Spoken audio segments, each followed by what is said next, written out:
তো আজকে আমরা ডাব মাখা খাবো। তো সকাল সকাল এক ভাইকে দিয়ে ডাব পেরে আনলাম। তো সেই ডাবগুলো এখন আমার গিন্নি কাটতেছে।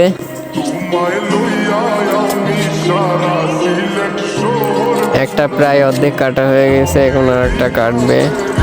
আর আমি সেই কাটা ডাবগুলাতে জল দিয়ে ভালো করে ধুয়ে নিচ্ছি, আর ও ডাবগুলার খোসা ছাড়িয়ে নিচ্ছে। আর পাশে আমার মা কথা বলতেছে। এখন সেই ডাবগুলা ভালো করে ধুয়ে টুয়ে হামানদিস্তার ভিতর দিয়ে এখন সেইগুলা মিহি করে নিচ্ছি। মিহি করার পর এখন সেইগুলা উঠায় একটা ছোট গামলার উপর ধুয়ে দিচ্ছি।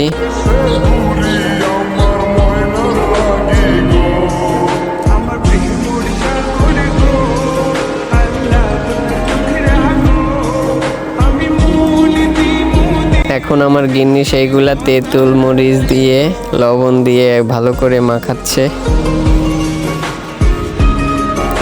আমি 2টা শুকনো জাল এনে দিলাম, তারপর ধনে পাতা এনে দিলাম, আর আমাদের লেবু গাছ থেকে লেবুর পাতা আনতেছি।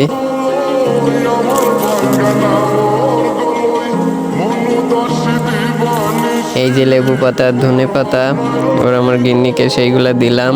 এখন সে ওইগুলা ওটার ভিতর দিয়ে ভালো করে মাখাচ্ছে, আর আমি একটু খেয়ে দেখলাম কেমন লাগলো। সেই স্বাদ হইছে। ওর আমার গিন্নিও খাচ্ছে। তোমরাও কে কে খাইছো এই ডাব মাখা? অনেক সুন্দর লাগছে।